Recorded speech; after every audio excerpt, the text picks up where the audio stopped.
Approchez-vous, mes enfants. Approchez-vous du feu sacré. Que vos oreilles s'ouvrent comme les fleurs du baobab à l'aube. Ce soir, sous les étoiles complices de nos ancêtres, je vais vous conter l'histoire de Kumba le chasseur. Kumba qui croyait que sa lance était plus forte que les lois de la nature. Ô esprit de la forêt, guidez ma voix. Ô ancêtre du clan des Tourés, soufflez dans ma chorale les mots de sagesse. Car cette histoire, mes enfants, elle s'est passée il y a 7 générations, dans ce même village où nous sommes assis, sur cette même terre rouge que foulent vos pieds. Écoutez bien. Écoutez bien, car comme disaient nos pères, celui qui n'écoute pas les histoires des anciens marche aveugle vers les mêmes erreurs. Au temps où les baobabs étaient encore de jeunes pousses, vivait dans notre village de Banankoro, au bord du grand fleuve Djoliba, un chasseur nommé Kumba Touré. Ah! Kumba! Fils de Mamadou le sage et petit-fils du grand chasseur Sékou l'invincible. Son sang portait la fierté de 3 lignées de chasseurs légendaires. Dans nos contrées mandingues, mes enfants, la chasse obéit à des lois plus anciennes que les montagnes. Depuis que le premier homme a tendu son arc, les sages ont établi les temps sacrés.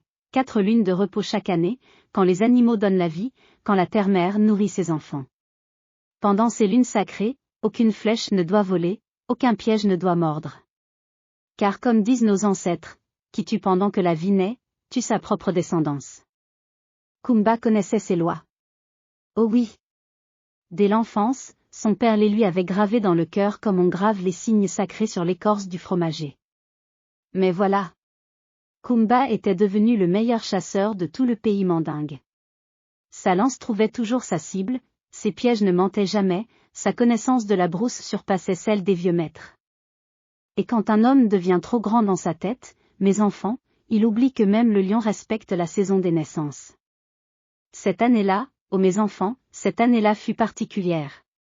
Les pluies avaient été généreuses, la terre avait donné des récoltes abondantes, mais Kumba regardait ses greniers vides de viande séchée et son cœur se remplissait d'amertume. Pourquoi, disait-il à sa femme Aminata, pourquoi devrais-je respecter ces vieilles interdictions? Les animaux sont là, nombreux, gras, faciles à prendre. Mes enfants ont faim de viande, mes invités repartent les mains vides. Aminata, sage-femme, fille des devins de Kangaba, lui répondait, mon époux, les lois des ancêtres ne sont pas des chaînes mais des guides. Comme dit le proverbe, l'arbre qui pousse contre le vent finit par se briser. Mais Kumba ne voulait plus entendre. Son orgueil avait poussé en lui comme une mauvaise herbe. Le premier jour de la lune interdite arriva. Dans tout le village, les chasseurs rangèrent leurs arcs, nettoyèrent leurs pièges et les suspendirent au toit de leurs cases. Mais Kumba! Écoutez bien, mes enfants. Kumba prit son arc d'ébène, ses flèches empennées de plumes d'aigle, sa lance forgée par les maîtres forgerons du Mandé, et il partit vers la grande forêt. Je ne suis pas comme les autres, murmurait-il. Moi, je connais la brousse mieux que mes propres mains. Les esprits me respectent, les animaux me craignent. Une lune ou 2 de chasse, qu'est-ce que cela peut faire? Oh! Comme l'orgueil rend sourd et aveugle. Dans la forêt dense, là où les lianes s'entremêlent comme les cheveux d'une ancêtre, Kumba installa ses pièges. Pièges savants, pièges cruels, pièges qui ne pardonnent pas. Il connaissait tous les sentiers des antilopes, toutes les mares où viennent boire les biches, tous les arbres fruitiers où se rassemblent les singes. Le premier jour, il prit 3 antilopes. Grosses, belles, la chair tendre et parfumée. Vous voyez? Criait-il aux arbres silencieux. Les interdictions ne sont que des peurs de vieillards. Le deuxième jour, ce furent des singes. Le troisième, un phacochère énorme. Kumba riait, Kumba chantait, Kumba se moquait des lois ancestrales. Mais dans la forêt, mes enfants, tout se sait. Chaque feuille a des oreilles, chaque vent porte des nouvelles. Les esprits de la brousse commençaient à murmurer, les ancêtres fronçaient les sourcils depuis le monde invisible. Un matin, alors que Kumba relevait ses pièges, il trouva au pied d'un grand capoquier une chose étrange, ses propres pièges, mais retournés, comme si une main invisible les avait démontés puis remontés à l'envers. Un frisson parcourut son échine. Mais son orgueil parla plus fort que sa peur, le vent, se dit-il. Ou quelque animal malin. Rien de plus. Il refit ses pièges, plus nombreux, plus perfectionnés. Le lendemain, même chose. Et le surlendemain. Chaque matin, ses pièges étaient retournés, mais aucune trace de pas humain ou animal. Seul le silence de la forêt lui répondait. Sa femme Aminata remarqua son trouble. « Mon époux, tes yeux portent l'inquiétude. Que se passe-t-il dans la brousse ? » Mais Kumba, têtu comme le buffle en colère, mentit. « Rien, ma femme. Tout va bien. Mes chasses sont bonnes, nos greniers se remplissent. » Comme dit le proverbe, le mensonge a des jambes courtes mais il court vite vers le malheur. La deuxième lune sacrée se leva, ronde et rouge comme l'œil d'un ancêtre en colère. Dans le village, les sages se rassemblaient chaque soir pour invoquer la protection des esprits sur les femelles qui portaient la vie, sur les petits qui grandissaient dans les ventres de leur mère. Mais Kumba était devenu fou de chasse. Plus il prenait d'animaux, plus il en voulait. Son appétit avait grandi comme celui de l'hyène affamée. Cette deuxième lune, ses prises furent encore plus nombreuses. Mais quelque chose avait changé dans la forêt. Les animaux qu'il tuait, mes enfants, prêtaient l'oreille à ce mystère. Ces animaux portaient tous la même marque, leurs yeux restaient ouverts après la mort, fixant Kumba avec une expression qui le glaçait. Et ces pièges, toujours retournés chaque matin. Mais maintenant, ils étaient accompagnés de signes étranges tracés dans la terre, des cercles, des croix, des symboles qu'il ne reconnaissait pas mais qui lui donnaient froid dans le dos. Ce sont des coïncidences, se répétait-il. Je ne crois pas à ces superstitions. Mais la nuit, dans ses rêves, il voyait des yeux. Des milliers d'yeux qui le regardaient sans cligner. Un matin de la troisième lune interdite, Kumba se réveilla avec une douleur dans les jambes. Ses mollets étaient durs, contractés comme s'il avait couru toute la nuit. Ses pieds étaient sales de terre rouge, couverts d'épines et de feuilles mortes. J'ai dû marcher dans mon sommeil, se dit-il. Mais Aminata, qui observait son mari avec les yeux perçants des femmes sages, remarqua d'autres changements. Les mains de Kumba se durcissaient, sa peau prenait une teinte grisâtre, ses ongles poussaient plus vite qu'il ne les coupait. Et ses yeux, oh! Ses yeux commençaient à briller d'un éclat étrange la nuit. Mon époux, lui dit-elle un soir, va voir le marabout Cierno. Quelque chose en toi change, quelque chose que je ne reconnais plus. Mais Kumba, aveuglé par son orgueil, répondit avec colère, tu dis n'importe quoi. Je vais très bien. Mieux que jamais. Cette nuit-là, il rêva qu'il courait à quatre pattes dans la forêt, poursuivant des antilopes avec ses dents. Il se réveilla en sursaut, la bouche pleine du goût du sang. La quatrième lune interdite se leva, pâle et tremblante comme une vieille femme malade. Cette nuit-là, mes enfants, cette nuit-là, Kumba vécut la plus terrible des leçons. Il était parti dans la forêt pour relever ses pièges, confiant comme toujours.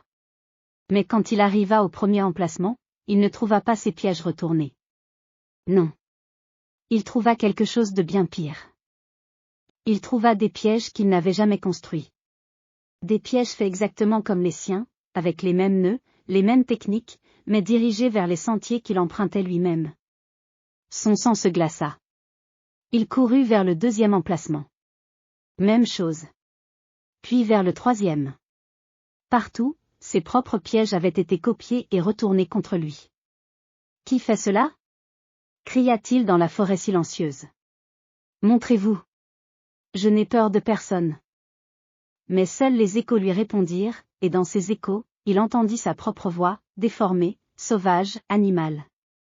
Soudain, mes enfants, écoutez bien ce prodige. Au moment où la lune atteignit son zénith, Kumba sentit ses jambes se dérober sous lui.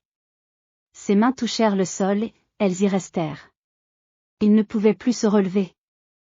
Ses membres se transformaient. Ses bras s'allongeaient, ses jambes se raccourcissaient, son corps se couvrait d'un pelage rude et gris.